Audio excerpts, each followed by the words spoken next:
অনেক খুঁজেও কোনো লাভ হলো না। সারাটা দিন চলে গেল, মিলাতের কোনো খোঁজ নেই।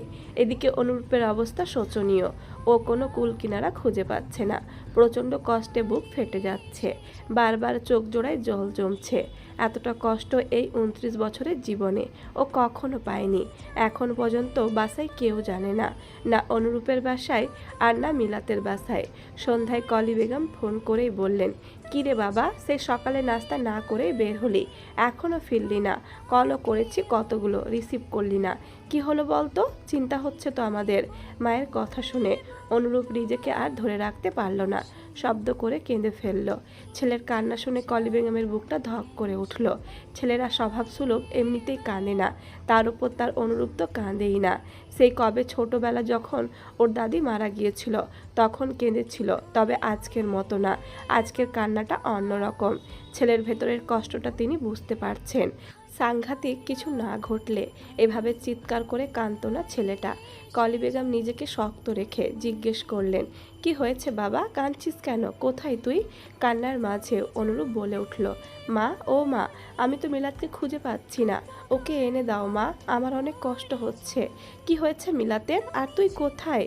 অনুরূপ শার্টের হাতায় চোখের জল মুছে কলি বেগমকে সব বলল। তিনি সব শুনে বেশ চিন্তায় পড়ে গেলেন। বললেন, মিলাতের বাবা মাকে বলেছিস? না, তারা জানে না এখনো। বলা দরকার। অনুরূপ অসহায় স্বরে বলল, কিভাবে বলবো মা, কোন মুখে বলবো? আমার ভালো লাগছে না, কি করব আমি? কলি বেগম একটু ভেবে বললেন, তুই একটা কাজ কর, কালকে থানায় কমপ্লেন কর আগে, তারপর পত্রিকায় সন্ধান চাই, বিজ্ঞপ্তি দে, কিছু হলেও হতে পারে। অনুরূপের মায়ের বুদ্ধিটা ভালো লাগলো। অনেক সময় ধরে ব্যাচমেন্টের এই অন্ধকার ঘরে আছে মিলাত। না কথা বলার শক্তি আছে, আর না নড়াচড়া করার।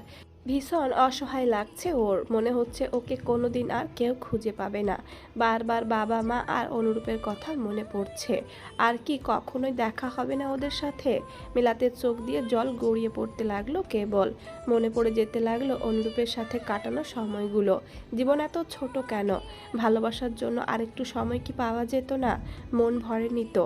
এই তো একসাথে একই ছাদের তলায় থাকার, একই থালায় খাওয়ার, একই বিছানায় ঘুমানোর এই অমূল্য স্বপ্নগুলো অধরায় রয়ে গেল। নিজেকে কোনোভাবেই বুঝ দিতে পারছে না মিলাত। রেভান আর নোহার মধ্যে একটা বন্ডিং তৈরি হয়েছে, যার নাম দেওয়া যেতে পারে ঝামেলা বন্ডিং। ওরা একটা মুহূর্ত ঝামেলা না করে থাকতে পারে না। সকাল থেকে রাত অবধি, ঘুমাতে যাওয়ার আগ পর্যন্ত এটা সেটা নিয়ে লাগবে। রেভান উপলব্ধি করতে পারে এই মেয়েটার সাথে থেকে থেকে ও নিজেও ঝগড়টে হয়ে গেছে। এই স্বভাবটা ছিল না আগে। কথায় বলে না, সৎসঙ্গে স্বর্গবাস, অসৎসঙ্গে সর্বনাশ। সারাদিন ঘুরে ফিরে এসে রেভান তোয়ালি নিয়ে ওয়াশরুমের দিকে এগোতে কোত্থেকে যেন নোহা হুড়মুড় করে ঢুকে গেল ওয়াশরুমে। রেভান দ্রুত গিয়েও লাভ হলো না, ততক্ষণে দরজা আটকে ফেলেছে ও। বাইরে থেকে রেভান চেঁচিয়ে বলে উঠল, কি হলো এটা? আপনি জানেন না লেডিস ফার্স্ট? রাগে রক্ত টকবক করছে রেভানের, তবুও নিজেকে সামলে নিয়ে বলল, ঠিক আছে, 5 মিনিটের মধ্যে বের হও। হোয়াট? 5 মিনিট তো জামাই খুলতে লাগে। কি এমন বস্তা পড়েছ যে 5 মিনিট লাগবে? আমি 10 সেকেন্ডে জামা খুলতে পারি। আমি তো আপনার মতো না, অপেক্ষা করেন 1 ঘন্টা। রেভানার উত্তর দিল না। ও জানে এই মেয়ে 1 ঘন্টার আগে বের হবে না। ওয়াশরুমে ঢুকেই সে হয়ে ওঠে জগতের কুখ্যাত সঙ্গীত শিল্পী। শাওয়ারটা ছেড়ে দিয়েই হেড়ে গলায় গান করে প্রতিদিন।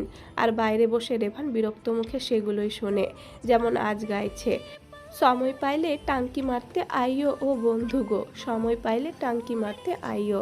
রেভান বিরক্ত মুখে এসব অত্যাচার প্রতিদিন সহ্য করে। এমন নয় যে নোহার এসব গান পছন্দ, কিন্তু ও শুধুমাত্র রেভানকে জ্বালানোর জন্য করে এসব। তা না হলে ছোটবেলা থেকে গান শেখা ও গান করা একটা মেয়ে এমন হেড়ে গলায় কেন গাইবে? পাক্কা 1 ঘন্টা 10 মিনিট পর বেরিয়ে এলো নোহা। রেভানের মেজাজ সপ্তম আসমানে। ও কিছু বলার জন্য যেই না নোহার দিকে তাকালো, সাথে সাথেই মুখ হাঁ হয়ে গেল। রাগের কথা আর মনে রইল না, শুধুমাত্র সাদা একটা তোয়ালি বুকের ওপর রেখে উরু পর্যন্ত পেঁচানো, পুরো শরীর ভেজা। ভীষণ সুন্দর লাগছে মেয়েটাকে। রেভান উঠে 1 পা 2 পা করে ওর দিকে এগিয়ে গেল। ওকে এত কাছে আসতে দেখায় নোহাও পেছোতে লাগলো। পেছাতে পেছাতে একদম দেয়ালের সাথে লেগে গেল। রেভানও ওর মুখের ওপর ঝুঁকে পড়ল। নোহা ভীষণ লজ্জা পেল, লজ্জায় চোখ বন্ধ করে ফেলল। রেভান হুঁশ হারিয়ে ফেলেছে পুরোপুরি। ও ও নোহার নরম কোমল ঠোঁট জোড়ার দিকে এগিয়ে গেল। ঠোঁট ছুঁতে হুঁশ ফিরে এলো, সাথে সাথে সরে দাঁড়ালো। নোহা চোখ খুলে রেভানকে দূরে দাঁড়িয়ে থাকতে দেখে ওর ইগোতে লাগলো। ও দৌড়ে গিয়ে রেভানকে জড়িয়ে ধরলো। রেভান জোর করে ছাড়াতে ছাড়াতে বলল, ছাড়ো বলছি, না ছাড়বো না, আমার আপনাকে চাই এখনই। অসভ্য মেয়ে, ছাড়ো। ছাড়বো না, বাড়াবাড়ি হচ্ছে। আমি শুরু করিনি, আপনিই করেছেন। সরি, আমি বুঝতে পারিনি, ভুল করেছি, আমি এত কিছু বুঝি না। এই বলেই নোহা নিজের শরীরে অবশিষ্ট কাপড়ও খুলে ফেলল। এরপর আর নিজেকে শান্ত রাখতে পারল না রেভান। শত হোক, পুরুষ তো। মধ্যরাত, দুজনেই পাশাপাশি শুয়ে আছে চুপচাপ। কিছুক্ষণ আগে যা হয়েছে তাতে দুজনেরই ছাই ছিল, তবুও কেউ কারোর সাথে চোখ মেলাতে পারছে না। নোহা উঠে আবার ওয়াশরুমে চলে গেল। বাথরবটা খুলে আয়নায় নিজেকে দেখে ভীষণ লজ্জা পেল। নতুন একটা অনুভূতি হচ্ছে এখন। নোহা আবার গোসল করে বের হলো। ও বের হবার পরে রেভান ঢুকলো। নোহার শরীর ব্যথা করছে, জ্বর এসেছে, মাথা ব্যথাও করছে, তাই ও চুপচাপ শুয়ে পড়লো বাথরব গায়ে জড়িয়ে। রেভান গোসল সেরে বেরিয়ে এসে নোহাকে গুটিসুটি মেরে শুয়ে থাকতে দেখে এগিয়ে এসে ওর কপালে হাত রাখতেই দেখলো কপাল ভীষণ গরম, প্রচণ্ড জ্বর এসেছে। রেভান খেয়াল করলো মেয়েটা জামাও পরেনি, তাই ও ভাবলো ও নিজেই পরিয়ে দেবে। কিন্তু পরানোর সময় নোহার শরীরে নিজের করা দাগগুলো দেখে নিজেই কপাল চাপড়ালো আর মনে মনে বলল, ইস, কি করেছে আমি এগুলো। জামা পরিয়ে কাউন্টারে কল করে বলল নোহার অসুস্থতার কথা, তারা যেন দ্রুত একজন ডাক্তার পাঠান সেটাও জানালো। প্রত্যেকটা টিভি চ্যানেলে ফলো করে প্রচার হচ্ছে রেলমন্ত্রীর দ্বিতীয় বিয়ের কথা এবং তার দ্বিতীয় স্ত্রীকে কক্সবাজারে একটা বিলাসবহুল হোটেলে দেখা গেছে, এমন দাবিও করছে কিছু নিউজ চ্যানেল।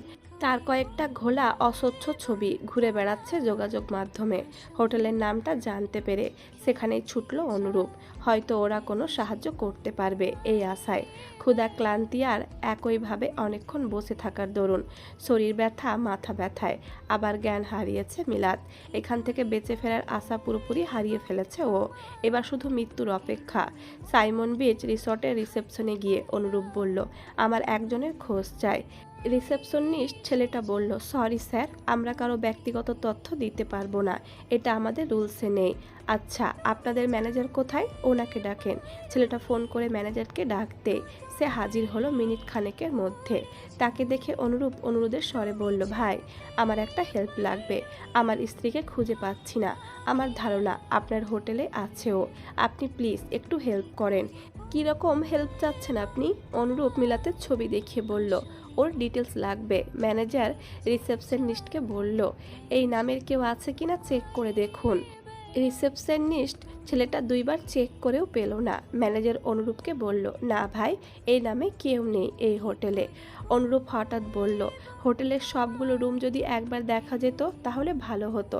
ইম্পসিবল, আমাদের যতটুকু সাহায্য করার ছিল করেছি, আর কিছু সম্ভব না। এটা আমাদের পলিসির বাইরে। প্লিজ ভাই, একটু দেখেন। সম্ভবই না। আপনি পুলিশে কমপ্লেন করেন। করেছি, ওরাও খুঁজছে। তাহলে অপেক্ষা করেন। অনুরূপ মুহূর্তেই মেজাজ হারিয়ে ফেলল। এক হাতে গলা চেপে ধরল ম্যানেজারের। হিংস্র স্বরে বলতে লাগলো, অপেক্ষা করার মানে কি? গত 24 ঘন্টার বেশি সময় অপেক্ষা করছি। আর কত? মরে যাবার অপেক্ষা করব এখন? আমার ওকে জীবিত লাগবে যে কোনো উপায়ে, তা না হলে আমি সব কিছু শেষ করে দেব। ইতিমধ্যে হোটেলের 5-6 জন স্টাফ এসে অনুরূপকে জোর করে ছাড়ালো। ম্যানেজার লোকটা চিৎকার করে বলল, পুলিশ ডাকো, এই বাস্টার্ডকে পুলিশে দাও। অনুরূপ রক্তচক্ষু নিয়ে বলল, দে পুলিশে, শুধু আমার বইয়ের কিছু হোক, আর ওকে যদি তোদের হোটেল থেকে পাওয়া যায়, এই হোটেল আমি বন্ধ করিয়ে ছাড়ব। মনে রাখিস, সচরাচর এত অল্পতে মেজাজ হারানোর মানুষ অনুরূপ নয়। ও প্রচণ্ড ঠান্ডা মাথার মানুষ। কিন্তু গত 24 ঘন্টা ধরে মিলাতের খোঁজ না পাওয়ায় মস্তিষ্ক উত্তপ্ত হয়ে আছে। কথাটা ম্যানেজারের কানে লাগলো। এভাবে কেউ কখনো ওপেন থ্রেট দেয়নি ওদের। নিশ্চয় পাওয়ারফুল কেউ হবে। এটা ভেবেই ম্যানেজার অনুরূপকে ছেড়ে দিতে বলল। আদেশ শুনে স্টাফরা ওকে ছেড়ে দিল। ম্যানেজার রুক্ষ স্বরে বলল, যেসব রুমে গেস্ট আছে সেগুলোতে ঢোকা যাবে না, এছাড়া বাকি সব দেখতে পারেন। অনুরূপের কণ্ঠস্বর নরম হয়ে এলো। ও অনুতপ্ত স্বরে বলল, ধন্যবাদ ভাই, মাফ করবেন আমাকে, মাথা ঠিক নেই একদমই, আপনার এই উপকার আমি ভুলব না। ম্যানেজার মাথা নাড়ল। একজন স্টাফ অনুরূপকে নিয়ে রুমগুলো দেখাতে লাগলো। প্রত্যেকটা রুম দেখার পরও অনুরূপ পেল না। শেষে ফিরে যাওয়ার সময় স্টাফ ছেলেটা বলল, স্যার বেসমেন্টটা দেখবেন একবার। অনুরূপ সঙ্গে সঙ্গে বলল, হ্যাঁ চলো এখনই। বেসমেন্টের লক খুলে দিতেই অনুরূপ সিঁড়ি বেয়ে নেমে এলো নিচে। টিমটিমে আলোয় প্রথমেই চেয়ারে বাঁধা অবস্থায় অজ্ঞান হওয়া মিলাতের দিকে চোখ গেল অনুরূপের। প্রায় ছুটে আসলো ও দ্রুত মিলাতের হাত পায়ের বাঁধন খুলে ওর নার্ভ দেখলো এখনো সচল আছে। আর দেরি না করে কোলে নিয়ে সাথের ছেলেটাকে বলল, অ্যাম্বুলেন্স কল করো দ্রুত। ছেলেটা ফোন বের করে কল করতে করতে অনুরূপ মিলাতকে নিয়ে ওপরের দিকে উঠে যেতে লাগলো। কক্সবাজারের সবচেয়ে বড় প্রাইভেটে ভর্তি করানো হলো মিলাতকে। এই হাসপাতালে অনেক দিন কাজ করেছে সেই সুবাদে সবাই অনুরূপকে চেনে। বেশ কয়েকজন বন্ধু এখনও এখানে কর্মরত। নোহার ঘুম ভাঙতেই দেখলো ও রেভানের নগ্ন বুকের ওপর মাথা রেখে শুয়েছিল। দ্রুত সরে যেতে চাইলেও রেভান দিল না। শক্ত করে জড়িয়ে ধরে ঘুম ঘুম স্বরে বলল, এভাবে থাকো প্লিজ, তোমার শরীরের ঘ্রাণ ভালো লাগছে ভীষণ। অন্য সময় হলেই এই কথা বলার অপরাধে ঝগড়া লেগে যেত নোহা, কিন্তু এই মুহূর্তে লজ্জায় রাঙা হয়ে উঠল ও। কিছু বলার ভাষাও পেল না খুঁজে। রেভানোর সিল্কি চুলে হাত বোলাতে বোলাতে ঘুম ঘুম স্বরে আবার বলতে লাগলো, আমি তোমাকে ভীষণ ভালোবাসি মিলাত। নোহা চমকে উঠল। এতক্ষণে লজ্জা লজ্জা ভাব চলে গেল নিমিষেই। রেভানকে এক ঝটকায় সরিয়ে দিয়ে তড়াক করে উঠে বসলো। এতে রেভানেরও ঘুম ছুটে গেল। নোহা কঠোর স্বরে বলল, মিলাতকে আপনি ওর নাম নিচ্ছেন কেন ঘুমের ঘোরে? রেভান বুঝলো ও মস্ত বড় একটা ভুল করে ফেলেছে নিজের অজান্তেই। তবুও পরিস্থিতি সামলানোর উদ্দেশ্যে বলল, তুমি একটু বেশি ভাবছো, ঘুমের ঘোরে তো কত কথাই না বলে মানুষ। মোটেও না, ও কি আপনার এক্স? রেভান বুঝলো আর মিথ্যা বলা সম্ভব না, তাই বলল, না ও আমার এক্স না, একতরফা এটা। আপনি ওকে এখনো ভুলতে পারেননি? সত্যি বলতে আগে যেমন মনে পড়তো এখন তেমন পড়ে না, তবে যখন পড়ে ভীষণ খারাপ লাগে। এই প্রথম নোহা কষ্ট পেল রেভানের মুখে অন্য কোনো নারীর জন্য কষ্ট পাওয়ার কথা শুনে। কিন্তু এমন তো হওয়ার কথা ছিল না। এই মানুষটার প্রতি তো তার কোনো অনুভূতি নেই। মিথ্যে মিথ্যে বলে হৃদয়টা চিৎকার করে উঠল। নোহা কেঁদে ফেলল মুখে হাত দিয়ে। রেভান বিচলিত স্বরে বলল, কি হয়েছে তোমার? কান্নার স্বরেই নোহা বলল, আপনি কি ওকে ভুলতে পারবেন না? রেভান ওর মাথায় হাত বুলিয়ে দিয়ে সান্ত্বনার স্বরে বলল, ভুলে যাব, সত্যি সত্যি। নোহা বিড়ালের বাচ্চার মতো রেভানের বুকে ঠাঁই নিল, কিন্তু কান্না থামালো না। রেভান নিজের বইয়ের আরেকটা রূপ দেখতে পেয়ে বিমোহিত। মিলাতের জ্ঞান ফিরেছে ঘণ্টাখানেক পর। শরীর ভীষণ দুর্বল, একটুও নড়ার শক্তি নেই। স্যালাইন চলছে। অনুরূপও শিওরের কাছে বসেছিল। ওকে চোখ মেলতে দেখে বলল, জান কেমন লাগছে এখন? কষ্ট হচ্ছে? ব্যথা হচ্ছে? কোথায় খারাপ লাগছে বলো? মিলাত ইশারা করে অনুরূপকে ডাকলো। অনুরূপ ওর মুখের কাছে কান নিতে মিলাত ধীর স্বরে বলল, আমাকে একটু জড়িয়ে ধরবেন প্লিজ? অনুরূপ সাথে সাথে জড়িয়ে ধরল স্ত্রীকে। চুমুতে ভরিয়ে দিতে লাগলো প্রিয়তমার মুখশ্রী। মিলাত এখন পুরোপুরি সুস্থ। হাসপাতাল থেকে রিলিজ হয়ে অনুরূপদের চট্টগ্রামের বাসায় ফিরছিল। সেখানে অনুরূপের আর মিলাতের বাবা মাও এসেছেন। তারা সবাই কাল ঢাকা ফিরবেন। অনুরূপের বাবা আমিনুল সাহেবের ড্রাইভার ড্রাইভ করছে আর ওরা দুজন পেছনে বসে আছে। মিলাত অনুরূপের কাঁধে মাথা রেখে চোখ বন্ধ করে আছে। অনুরূপ এক হাতে স্ত্রীকে আগলে রেখেছে নিজের সাথে, আর আরেক হাতে স্ত্রীর হাত। ও ভেবেছিল মিলাত ঘুমিয়ে পড়েছে, কিন্তু না। হঠাৎ করে মিলাত বলে উঠল, জানেন আমি জ্ঞান হারানোর আগে শুধুমাত্র আপনাকে দেখতে চেয়েছিলাম, যেন মরে গেলেও আফসোস না থাকে। সেই সময় আমি অক্সিজেনের চেয়েও বোধহয় আপনাকেই দেখতে চেয়েছিলাম বেশি। কথাগুলো বলেই মিলাত অনুরূপের দিকে তাকালো। দেখলো মানুষটা ব্যাকুল নয়নে ওর দিকেই চেয়ে আছে। অনুরূপ ওর হাতে চুমু খেয়ে আফসোসের স্বরে বলল, আই এম সরি, আমি অনেক দেরি করে ফেলেছি তোমাকে খুঁজে পেতে। দেরি হয়নি, এই দেখুন আমি আপনার বাহুতে। দেরি হলে হয়তো আপনার পাশের সিটটা ফাঁকা থাকতো। অনুরূপ মিলাতের কপালে আলতো চুমু খেয়ে বলল, কখনো ভয় পাবে না, I am always with you. উত্তরার একটা ফ্ল্যাটে আপাতত থাকছে চৈতি। আজ রাতে আসবে রেলমন্ত্রী মতিউর রহমান। চৈতি বুঝতে পারছে কিছু একটা হবে আজ রাতে, হয়তো ডিভোর্স দেওয়ার কথা বলবে।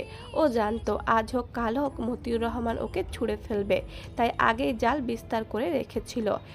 তৈরি হবার সময় রেভান বলল, তোমার ফাউন্ডেশনটা দিও তো। কেন, মেকআপ করবেন নাকি? আজ্ঞে না ম্যাডাম, আপনি আমার গলায় যে কারুকার্য করেছেন সেগুলো ঢাকবো? হুম, ঢাকতে পারবেন না।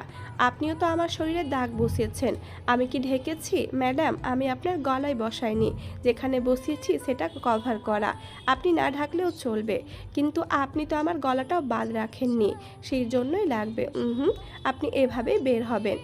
এটা বাংলাদেশ নয় যে কেউ আপনার দিকে টেরা চোখে তাকাবে। ওদের এখানে এসব নর্মাল। হ্যাঁ সেটা ঠিক, কিন্তু অকওয়ার্ড লাগবে। কথাটা শুনেই নোহার ভেতরে জেগে উঠল টিপিক্যাল বউদের আত্মা। সে তেলে বেগুনে জ্বলে উঠে বলল, হ্যাঁ লাগবেই তো।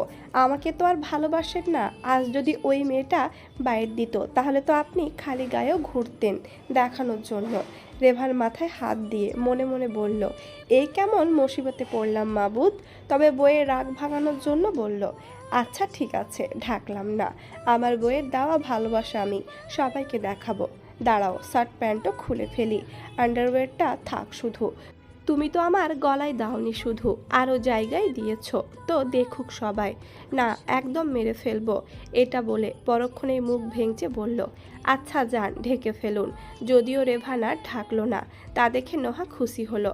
মখমলি বিছানার ওপর স্বল্প বসনে ভারী আবেদনময়ী ভঙ্গিতে শুয়ে আছে চৈতি। এই অবস্থায় যে কোনো পুরুষের নজরই বেপরোয়া হবে, আর প্রতিবার এটাই কাজে লাগায় সে। আজও তাই। মতিউর রহমান ফ্ল্যাটে এসে চৈতিকে ডাক দিলেন ড্রয়িং রুমে। চৈতি ডাক শুনল কিন্তু উঠল না, ওভাবেই পড়ে রইল বিছানায়। কয়েকবার ডাক দিয়েও যখন মতিউর সাহেব সাড়া পেলেন না, তখন তিনি চলে গেলেন বেডরুমে। আজ এখানে আসার একটাই উদ্দেশ্য, চৈতির কেস ক্লোজ করা। আবেগে পড়ে তিনি চৈতিকে বিয়ে করে ফেলেছিলেন, তখন বুঝতে পারেননি, কিন্তু এখন মনে হচ্ছে কাজটা একদমই উচিত হয়নি। চৈতি নামক আগাছা এখনই পরিষ্কার না করলে ভবিষ্যতে গলার কাটা হয়ে যাবে। সেই দিনই তো ফাঁসিয়ে দিচ্ছিল, একটুর জন্য বেঁচে গেছে। বেডরুমে এসে যা দেখলেন, তাতে যা যা ভেবে এসেছিলেন সব ভুলে গেলেন। ভারী নিতম্ব সরু কোমরের খাঁজ, উন্নত ও সুডল বক্ষের ভাঁজে একটি ফুটন্ত গোলাপ গুজে রাখা। চৈতি কামাতুর চাহনিতে মতিউর রহমানকে নিজের দিকে ডাকলো। সেই ডাক উপেক্ষা করার মতো শক্তি তার নেই, কখনো ছিলও না। মতিউর সাহেব এগিয়ে যেতে চৈতি কামাশক্ত কণ্ঠে বলল, এই ফুলটা তোমার জন্য, জান, নিবে না? মতিউর রহমান হাত দিয়ে নিতে গেলে চৈতি আহ্লাদি ভঙ্গিতে বাধা দিয়ে নখরা করে বলল, হুম, এভাবে না। কিভাবে তাহলে? এই ফুলটা তোমাকে বিশেষভাবে নিতে হবে। কিভাবে নিতে হবে? শুধুমাত্র তোমার ঠোঁটই এটা নেওয়ার অনুমতি পাবে। যদি চাও তো এভাবে নাও। মতিউর রহমান লালসার দৃষ্টিতে এগিয়ে গেল সেদিকে। প্রতিক্রিয়া সম্পূর্ণ হওয়ার পর মতিউর রহমানের মনে পড়ল আজ তিনি কেন এসেছেন এখানে, কিন্তু এখনই বলা ঠিক হবে কিনা তিনি বুঝতে পারছেন না। এদিকে চৈতির মনে মনে চলছে পৈশাচিক পরিকল্পনা। মিলাদকে জড়িয়ে ধরে ঘুমাচ্ছিল অনুরূপ। যদিও বিয়ের আগে তাদের আলাদা ঘুমানোরই কথা ছিল, কিন্তু ওই ঘটনার পর মিলাদ ভয় পেতে পারে, তাই ওরা একসাথেই শুয়েছে। হঠাৎ মাঝরাতে জোরে চিৎকার দিয়ে উঠে বসলো মিলাদ। ওর বুক ধড়ফড় করছে। এসি চালু থাকার পরও শরীর ঘামছে দরদর করে, চোখ বড় বড় হয়ে আছে, অস্বাভাবিক হাঁপাচ্ছে। অনুরূপও প্রায় সাথে সাথে উঠে বসলো। বুঝতে পারলো মিলাত হয়তো কোনো খারাপ স্বপ্ন দেখেছে। বেডসাইড টেবিল থেকে পানির গ্লাসটা নিয়ে মিলাতের সামনে বাড়িয়ে দিয়ে বলল, জান পাখিটা, খাও একটু, ভালো লাগবে। মিলাত কাপা আর অসম্ভব ভীত স্বরে বলল, আমি না খুব খারাপ স্বপ্ন দেখেছি। এটা বলে কেঁদে ফেললেন। অনুরূপ ওকে জড়িয়ে ধরে মাথায় পিঠে হাত বোলাতে বোলাতে বলল, ওগুলো কিছু না জান, আমি আছি তো। আমি থাকতে তুমি ভয় কেন পাবে? মিলাত একটু আশ্বস্ত হয়ে পানি খেলো। অনুরূপকে নিজের প্রশস্ত বুকে নিয়ে মাথায় হাত বুলিয়ে দিতে লাগলো। আরামে আদরে কিছুক্ষণের ভেতরে ঘুমিয়ে পড়ল মিলাত। গোছগাছ শুরু হয়ে গেছে আজ থেকেই। কাল রাতে ওদের ফ্লাইট, কালই ওরা বাংলাদেশে ফিরবে। নিজের জামা গোছাতে গোছাতে কখন যে রেভানের জামাও গোছাতে শুরু করেছে খেয়ালই নেই নোহার। যখন খেয়াল করলো তখন খারাপ লাগলো না, বরং ভালোই লাগলো। নোহা জানে না ও রেভানকে ভালোবাসে কিনা, কিন্তু অদ্ভুত অনুভূতি হয় লোকটা করার জন্য। এই অনুভূতির প্রকৃতি ব্যাখ্যা নেই ওর কাছে। সকালে ঘুম থেকে উঠেই চৈতিকে পাশে দেখল না মতিউর সাহেব। তিনি একাই শুয়ে আছেন বিছানায়, গায়ে কোনো বস্ত্র নেই। কাল রাতে এভাবে ঘুমিয়ে গেছিলেন। উঠে হাতড়ে হাতড়ে জামাগুলো নিয়ে পরে ফেললেন।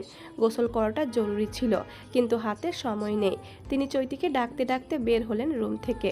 চৈতি কিচেন থেকে বেরিয়ে এসে আহ্লাদের স্বরে বলল, ও তুমি উঠে গেছো? বসো, নাস্তা দিচ্ছি। খাবো না, সময় নেই, তোমার সাথে একটু কথা আছে, বসো।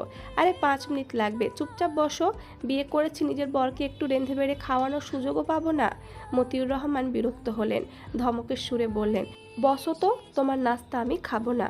চৈতি হাসলো, হাসতে হাসতেই বলল, আমাকে ভোগ করতে পারো, কিন্তু আমার বানানো নাস্তা খেতে পারো না কেন? আমি শ্রীকৃত নয় বলে? আমি কি তোমার রক্ষিতা? না, তোমার বউ, তাহলে কিসের এত দ্বিধা? এখন এসব বলার সময় নাই, আমার কথা শোনো। শুনবো, আগে নাস্তা করো। মতিউর রহমান অতিষ্ঠ হয়ে বললেন, আচ্ছা আনো। চৈতি কিচেনে যাওয়ার আগে রিমোটটা হাতে দিয়ে বলল, একটু টিভিটা অন করো তো, একটা সারপ্রাইজ আছে তোমার জন্য, নাস্তা খেতে খেতে দেখবে। মতিউর রহমান অন করলো না, বিরক্ত মুখে বসে রইল। চৈতি নাস্তা নিয়ে এসে সামনের টেবিলে রেখে নিজের টিভি অন করলো। মতিউর রহমান চাটা হাতে নিয়ে টিভির দিকে তাকাতেই বিষম খেলেন। সেখানে তার আর চৈতির অন্তরঙ্গতার ভিডিও চলছে। চৈতির মুখে পৈশাচিক হাসি। সকালের ফ্লাইটেই ঢাকায় ফিরল অনুরূপ, মিলাত আর ওদের বাবা মা। মাঝের উটকো ঝামেলার জন্য ওদের বিয়েটা পরের শুক্রবার ঠিক করা হয়েছে। সেই মতো অতিথিদের জানিয়ে দেওয়া হয়েছে। ঢাকায় আসার পর মিলাত চলে গেল ওর বাবা মায়ের সাথে, আর অনুরূপ গোমরা মুখে চলল নিজের বাবা মায়ের সাথে। এ কেমন নিয়ম? বিয়ে তো হয়েছে, বাসরও হয়েছে, এই তো চট্টগ্রামে থাকাকালীনও একসাথেই থেকেছে, তাহলে এখন থাকলে সমস্যা কোথায়? বিয়ের দিন না হয় চলে গেল ওই বাড়ি। রেভানা নোহা সন্ধ্যার সময় দেশে ফেরার আগে শেষবারের মতো একটু বের হলো। কাছেই একটা কফি শপ আছে, এখানকার বিখ্যাত বলা যায়। নোহা বায়না ধরল যাওয়ার আগে সেখানকার কফি টেস্ট করবে। রেভানো ভাবলো, যেহেতু আজই শেষ দিন, সেহেতু যাওয়াই যায়। সব ব্যাগ প্যাকিংও শেষ ইতিমধ্যে। সুইজারল্যান্ডের সবচেয়ে সুন্দর, নান্দনিক আর ঐতিহ্য সমৃদ্ধ একটি শহর হচ্ছে জুরিক, যেখানে বর্তমানে রেভানার নোহা অবস্থান করেছে, এবং তারা এখানকারই একটা জনপ্রিয় কফি শপে এসেছে। কফি শপটা ভীষণ সুন্দর। এটা মূলত কাঠ ও কাচের তৈরি, যার ফলে ভেতর থেকে বাইরের দৃশ্য দেখা যায়। বসার জায়গাগুলো বেশ আরামদায়ক আর পরিষ্কার পরিচ্ছন্ন। মজার ব্যাপার হলো এখানে কফির পাশাপাশি সুইস চকলেট পেস্ট্রিও পাওয়া যায়। রেভানা নোহা শপের ভেতরে গিয়ে বসলো। এখান থেকে জুরিকের সবচেয়ে বিখ্যাত রাস্তাটি দেখা যায়। রেভান ওয়েটার ডেকে নিজের জন্য এক্সপ্রেসো আর নোহার জন্য ক্যাপাচিনো অর্ডার করলো। সাথে এখানকার সিগনেচার আইটেম লাক্সামবার্গারলি অর্ডার করলো। এটা এক ধরনের নরম ও রঙিন মিষ্টি, বিস্কুট বা ডেজার্ট জাতীয় খাবার। ভেতরে হালকা নরম ক্রিমি থাকে। এটা বিভিন্ন স্বাদেরও পাওয়া যায়। নৈশভোজ শেষে বাবা মায়ের সাথে টুকটাক গল্প করে মিলাত নিজের ঘরে এলো। বাইরে বৃষ্টি হচ্ছে। মিলাত বারান্দায় গিয়ে দাঁড়াতেই দেখলো বৃষ্টির ছিটে ফোঁটা ওর গায়ে লাগছে। এই মুহূর্তে ভীষণ ইচ্ছে করছে একটা অ্যাডভেঞ্চার করতে, কিন্তু সম্ভব না। তাই বারান্দায় দাঁড়িয়ে বৃষ্টি দেখতে লাগলো মিলাত। তখনই বিছানার ওপর রাখা ফোনটায় রিং হলো। অজান্তে হাসি ফুটে উঠলো ওর ঠোঁটের কোণে। দ্রুত ঘরে গিয়ে রিসিভ করতেই ওপাশ থেকে ভেসে এলো গানের সুর। আমার সারাটা দিন মেঘলা আকাশ, বৃষ্টি তোমাকে দিলাম, শুধু শ্রাবণ সন্ধ্যাটুকু তোমার কাছে চেয়ে নিলাম। 2 লাইন গেয়ে অনুরূপ থামলো। মিলাত মুগ্ধ স্বরে বলল, ভীষণ সুন্দর। মিথ্যে, তোমার মতো সুন্দর কোনো কিছুই না। মিলাত হাসলো, বলল, বৃষ্টি হচ্ছে বাইরে। হ্যাঁ, এমন দিনে বউ ছাড়া থাকা ভীষণ কষ্টের। আমার কষ্টটা কেউ বুঝলো না। অনুরূপ ন্যাকা স্বরে বলল। মিলাত হেসে ফেললো শব্দ করে। হাসতে হাসতেই বলল, আহারে, মজা নিও না, আমার সত্যিই তোমাকে ছাড়া ঘুম হয় না। মজা নিচ্ছি না তো। হয়েছে। মিলাত হঠাৎই বলে ফেলল, জানেন, আমার না ভীষণ ইচ্ছে করছে বৃষ্টিতে ভিজে পুরো শহর ঘুরে বেড়াতে। তাই? হ্যাঁ। আচ্ছা, রাখছি। এটা বলে অনুরূপ ফোন রেখে দিল। মিলাত তাজ্জব বনে গেল। হঠাৎ হলোটা কি? হুট করে ফোন রেখে দিল। পুরো শহর বৃষ্টিতে ভেজার কথা শুনেই কি রাগ করলো নাকি? কোনো দরকারি কল এসেছে? এসব 7-5 ভেবে মিলাত অনুরূপকে টেক্সট করলো, কি হয়েছে, ফোন রেখে দিয়েছেন কেন? আমি কি ভুল কিছু বলেছি? অনুরূপ উত্তর করলো না। মিলাত একটু পরপরই চেক করতে লাগলো কোনো উত্তর আসে কিনা দেখার জন্য, কিন্তু কিছুক্ষণ পরও কোনো উত্তর এলো না। ক্রমশ মনে মেঘ জমতে শুরু করলো ওর। হঠাৎই আবার ফোন বেজে উঠল। অনুরূপ ফোন করেছে। অভিমানে ভাবলো ফোন তুলবে না, কিন্তু মন তো মানতে রাজি নেই, তাই রিসিভ করে কানে ধরতেই ওপাশ থেকে অনুরূপের কণ্ঠ ভেসে এলো, পাখি নিচে নামো তো। অভিমানের কথা বেমালুম ভুলে গিয়ে মিলাত আঁতকে উঠে বলল, আপনি নিচে এসেছেন এই বৃষ্টির মধ্যে? পাগল হয়েছেন? কি করব বলো? একমাত্র বউ কিছু আবদার করেছে, আর সেটা আমি পূরণ করব না তাই বলে এত রাতে? তোমার ইচ্ছের কাছে দিন রাত নেই পাখি, এখন দ্রুত নামো। নামছি। ফোন রেখে মিলাত খুশিতে বিছানায় একটা গড়াগড়ি দিল, তারপর চুলগুলো খোপা করে নেমে গেল। দারোয়ান হয়তো ওয়াশরুমে গেছে, তাই গেটে কেউ নেই। মিলাত গেটটা খুলে বেরিয়ে গেল। দেখলো বাইরে অনুরূপ বাইকের সাথে হেলান দিয়ে দাঁড়িয়ে বৃষ্টিতে ভিজছে। মিলাদ দৌড়ে এসে অনুরূপকে জড়িয়ে ধরল, তারপর ঝিলমিল হাসিতে বলল, এত দ্রুত যে ইচ্ছে পূরণ হয় আমার জানা ছিল না। Thank you so much for coming into my life. অনুরূপ মিলাতের কপালে চুমু খেয়ে বলল, আমি থাকতে আমার সাধ্যের মধ্যে কোনো ইচ্ছে তোমার অপূর্ণ থাকবে না, কথা দিলাম। তারপর মিলাত অনুরূপের বাইকে উঠতেই অনুরূপ বাইক টান দিল। পেছন থেকে শক্ত করে অনুরূপকে জড়িয়ে ধরল মিলাত। স্নিগ্ধ শান্ত বৃষ্টির রাত, বাতাসে ভেজা বৃষ্টির মিষ্টি ঘ্রাণ আর প্রেমের সুর। এই রাত প্রেমের ভালোবাসার রাত। মিলাত ভালোবাসার মানুষটির ভেজা পিঠে আলতো চুমু খেয়ে বলল, আমি আপনাকে পাওয়ার পর বুঝেছি মানুষ কেন বলে সঠিক মানুষ এলে জীবন সুন্দর হয়ে যায়। আমার জীবনটাই স্নিগ্ধ বৃষ্টির রাতের মতো সুন্দর করে দিয়েছেন আপনি। আমি না কখনো প্রেম, ভালোবাসা, সংসার এইসবে আগ্রহী ছিলাম না। কারো প্রতি সেভাবে অনুভূতি তৈরি হয়নি। মানে হলে হলো, না হলে নেই, এরকম ছিল। কিন্তু তুমি আমার লাইফে আসার পর আমার কেন যেন মনে হতো তোমাকে না পেলে আমি আমার জীবনের অর্থ খুঁজে পাবো না, তোমাকেই লাগবে। এমন অনুভূতি হতো সব সময়। চৈতি আর মতিউর রহমানের মধ্যে সেদিন সকালে দুটো চুক্তি হয়েছে। প্রথম চুক্তিটা হলো ও একজনকে খুন করবে, সেই দায় যেন ওর কাঁধে না আসে, আর খুনটা করতে সব রকমের সাহায্য যেন পায়। দ্বিতীয়টা হলো তার মেয়ে নোহার ডিভোর্স করাতে হবে। যদি এই দুটো শর্ত মতিউর রহমান মেনে নেন, তাহলে চৈতি এইসব ভিডিও ডিলিটও দেবে আর তাকে ডিভোর্সও দেবে।